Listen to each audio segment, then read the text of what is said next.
Bonjour, aujourd'hui je vous emmène à la rencontre de la comédienne Caroline Anglade, actuellement en tournage de la série Leibovitz contre Leibovitz avec Clémentine Célarié. Je retrouve Caroline dans sa loge du théâtre Fontaine où elle joue la comédie Sans filtre de et avec Laurent Baffy que vous pouvez aller applaudir à Paris jusqu'au 27 juin. Ce qu'on appelle un emploi. Écoute, c'est vrai qu'on est vite catalogué dans ce métier, on a vite un emploi pour les gens. C'est-à-dire que nous, on aurait l'impression qu'on est capable de tout faire. Non, mais je peux savoir, je peux faire pleurer, je peux faire rire, je peux tout faire. En fait, je suis comédienne. Alors après, je pense que c'est faux. Je pense qu'on a quand même, c'est vrai, un emploi. On dégage quelque chose. On a une énergie. Après, c'est vrai qu'on a tendance, si on a fait beaucoup de comédie, à dire ah bah non. Enfin, moi j'ai souvent entendu, mais non, mais Caroline Anglade, elle fait que de la comédie. Ah ouais. On ne peut pas l'avoir là-dedans. Elle est pas ci, elle est pas ça. Non, non, non. Et c'est horriblement frustrant de ne pas pouvoir montrer, d'avoir même la possibilité de passer un casting et de montrer autre chose, une autre facette. Donc voilà, après c'est à nous de montrer en fonction des rôles qu'on a, d'aller peut-être essayer de chercher ailleurs, de faire attention de ne pas s'enfermer là-dedans. Et c'est surtout aux gens d'être un peu plus curieux parfois. Et il y a des gens, des réalisateurs ou des metteurs en scène qui d'un coup vont nous voir dans autre chose et qui vont nous donner la possibilité de montrer autre chose. Et ça, c'est cool. Mais il y en a peu capables de faire ça. Mais en gros, si un jour quelqu'un le fait, après ça peut être vraiment le début d'autre chose. Ouais, le début d'autre chose où tout d'un coup, ah bah tiens, je l'attendais pas là-dedans, pourquoi pas, ok, bah allons là-dedans. Et puis voilà, puis après on vieillit aussi, donc voilà, moi j'ai plus 15 ans. Ah bon? Non, si, non, je rigole, enfin je vais sur mes 17 là. Mais après, faut aussi accepter en fait qu'on ne peut pas faire tous les rôles. Évidemment qu'on ne peut pas tout faire, même si on aurait terriblement envie, mais les autres, ceux qu'on ne fait pas, on les fait dans sa glace, quoi. Tu fais beaucoup de choses devant ta glace? Ça m'est arrivé, hein. J'ai joué, un jour, je voulais faire le rôle d'une droguée, tu sais, le fille complètement... Et donc je me suis retrouvée à faire dans ma glace, genre comme si j'étais en casting, enfin, des trucs complètement improbables, qu'une droguée ne ferait certainement pas, en plus, j'avais pas étudié le truc, et du coup, je me suis retrouvée... Mais c'est pas parce que t'avais vu un casting, rien, c'est non, même pas, c'est que j'avais envie, je crois que je venais de voir le film... tu sais comme moi et Christina, droguée, prostituée, oui. 17 ans. Mais je ne sais plus ce que c'est le titre. Tu vois à peu près, je sais plus, c'est horrible. Et du coup, j'avais lu le livre et j'ai voulu être ce personnage. Donc je faisais genre la mystérieuse, un peu chelou, un peu droguée, machin, n'importe quoi. Mais bon, peut-être qu'un jour Mais tu sais, ce genre de personnage que tu as envie d'incarner parce que c'est fort, c'est bizarre, c'est dur à faire, ça doit être... Voilà. C'est con ce que je dis. Non, absolument pas con. C'est intéressant de savoir. Mais du coup, ça va me faire rebondir sur est-ce qu'il y a justement un rôle que tu n'as pas encore. Est-ce que tu es droguée? Non, pas du tout. Est-ce qu'il y a un rôle que tu n'as pas encore fait et que tu rêves de faire, par exemple? Je crois que j'aimerais bien faire un personnage un peu comme ça, complètement qui perdu, quoi. Ouais. Tu vois, un truc complètement perdu. Mais je dégage pas trop ça. Et alors de jouer ça, ça me paraît très difficile parce qu'il y en a où c'est sur leur visage, tu sais, un truc très mystérieux. Voilà, moi je crois que je ne dégage pas quelque chose de très mystérieux. Je crois qu'on peut lire en moi comme dans un livre ouvert. Je crois que je suis pas très mystique. Et jouer le rôle d'une fille un peu mystique, un peu chelou, un peu... Enfin, le total inverse de ce que je suis en fait. J'aimerais bien aller là-dedans. Parce que sinon j'ai l'impression que tous les rôles que je fais, je les ramène quoi qu'il arrive toujours un peu à moi, à ma personnalité, à ce que je suis dans la vie. Donc tous les rôles que j'ai faits jusqu'à présent, j'ai l'impression que je suis toutes ces femmes-là. Qu'est-ce que tu avais fait comme formation justement? J'ai fait les cours Florent du coup, donc il y avait une classe libre. Enfin, je suis restée 2 ans au cours Florent et j'ai tenté la classe libre et je l'ai pas eu. Je me suis fait refouler au deuxième tour. Tu n'as pas eu la classe libre du coup? C'est vraiment naze. J'ai envie de on t'avoue, on t'avoue, vraiment. Donc du coup, je suis partie ailleurs. J'ai été faire mes armes ailleurs, j'ai dit que le cours Florent ne veut pas me la classe libre, je pars ailleurs. Et non, mais du coup, après j'ai fait plein de petits cours de quartier. Et puis en plus de rester trop longtemps dans une école, ça me plaisait pas trop. Ouais. J'aimais bien faire des petits cours de quartier, faire des stages aussi, pas mal. Comme ça, il y a eu plusieurs enseignements, des rencontres différentes, des profs différents, ce qui n'était pas plus mal. Bien que les cours Florent soient une école assez multiple en termes de formation et tout ça, mais... Et est-ce que depuis... Parce que là, moi je t'ai vu à la télé, je t'ai vu dans Peps. Ouais. Est-ce que ça t'arrive qu'on te reconnaisse dans la rue par exemple ou... Écoute, un petit peu quand même. On me reconnaissait aussi pas mal à l'époque, enfin, pas trop, mais bizarrement quand je faisais des pubs. l'impact de la pub, d'ailleurs Karine Ribert, qui commence à en tourner pas mal, on nous reconnaît vachement parce qu'on est là tout le temps. Et du coup, voilà, et quand j'ai commencé à faire de la télé, si quand même, parce qu'il y a les fans qui suivent les séries. Donc forcément, t'es associé à un personnage et voilà, mais pas tant que ça. J'ai quand même eu pas mal, voilà, on reçoit des petites lettres, des machins, oui, Madame Bresson dans Peps, nanana, mais pas plus que ça. Quand j'étais associée, celle qui joue ma fille dans Peps, quand on est toutes les deux, on nous reconnaît vachement plus.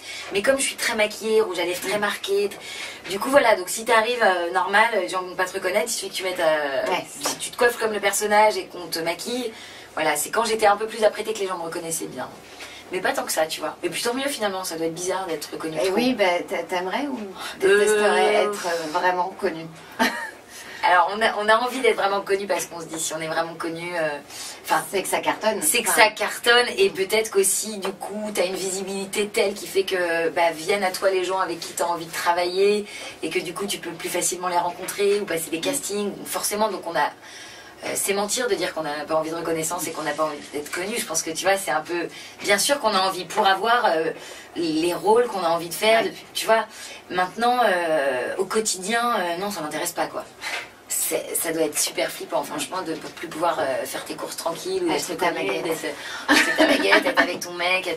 Franchement, ça doit être... Non, moi, je crois que ça me plairait pas trop. D'ailleurs, avant, je faisais vachement attention à ça. J'avais très très peur d'être mal aimée.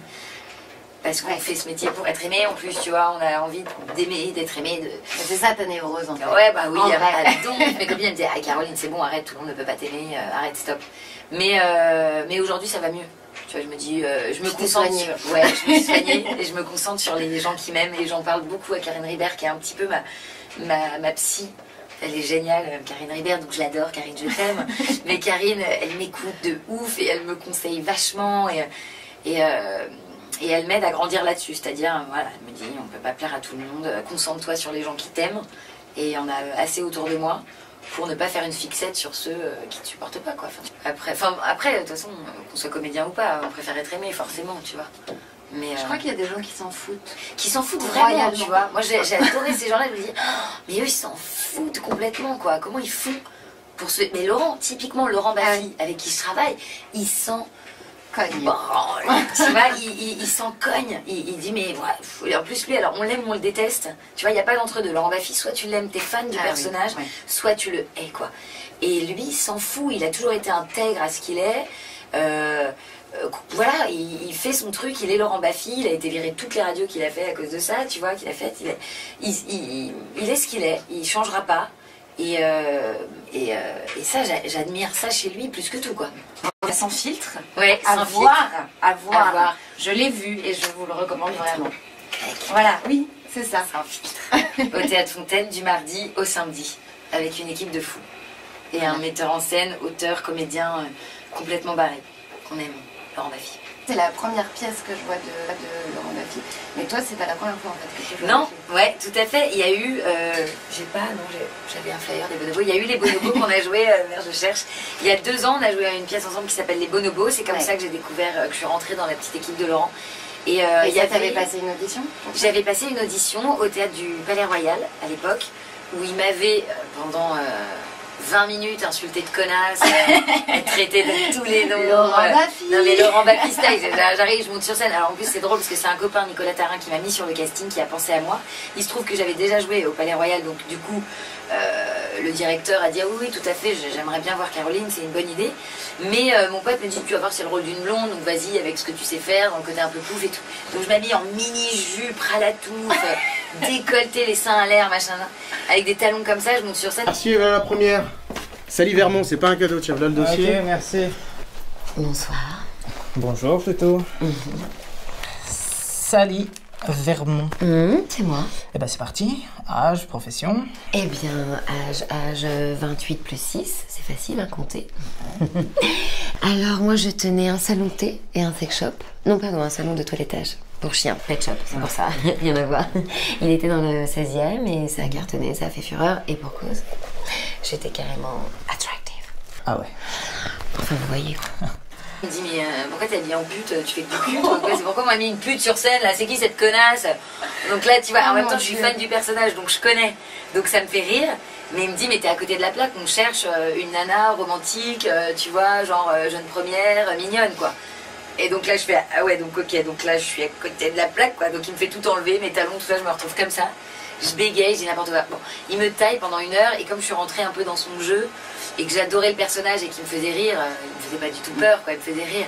Du coup ça a fonctionné comme ça, parce que Laurent il est très à aller tester un peu, tu vois, à aller voir si la personne a assez d'humour ou de recul, parce que comme il travaille comme ça, si t'adhères pas à ce genre d'humour, c'est même pas la peine d'essayer. Ouais, donc c'était une chance que tu connaisses un peu ouais. son humour avant de passer l'audition. Oui, avant de passer l'audition. Et j'étais tellement fan en plus du gars. Et ben je te remercie beaucoup. Bah, merci à toi Margot, c'était cool, très bon moment. Ouais, super. C'était vraiment chouette. À bientôt. Salut. Découvrez maintenant la palette de jeux de Caroline Anglade dans sa bande démo. Joséphine? Et vous, c'est Alexandra, c'est ça? Oui. Alex, tu peux me tutoyer, je t'en prie. Dis-moi, faut qu'on se trouve un jour pour aller déjeuner toutes les deux, hein, si t'as le temps, qu'on apprenne à se connaître, quoi. Mais carrément. Ok, génial. Oh là là, je tuerais pour avoir cette petite robe, moi. Hein. Mais pourquoi la dinde? Non, mais c'est juste à cause de ton rire, hein. C'est rien. D'accord. Donc j'ai un rire de dinde et c'est rien. Moi aussi, je l'avais remarqué, hein, mais ça te va bien, je te jure que ça te va super bien. Je vous sers. Ah ouais, avec plaisir, avec plaisir. Une bonne soupe. Je me sens fatiguée, en fait, excusez-moi. Je vais y aller. Ah bah non. Moi, je me sens un peu barbouillée. Merci. Je vais te raccompagner, Alexandre. Ouais, d'accord. Au revoir, merci. Natacha, Oh, monsieur Bonne Maison. vous n'avez pas entendu parler d'un chien perdu? Non, mais on peut coller une petite annonce si vous voulez. Vous avez une photo de lui? Je sais pas. Peut-être. Oui. Ouais. Oh, il est trop mignon. Ouais. Oh là là, vous en avez d'autres? Oui, Ah bah oui, celle-là, elle est bien. Elle est très bien. Ou celle-là, Ouais. ou un petit là. Oh, vous êtes magnifique là-dessus. Ah oui. Vous trouvez? On sent que vous avez un lien très fort tous les deux, non? Oui, enfin, une chienne. Bah oui, mais raison de plus.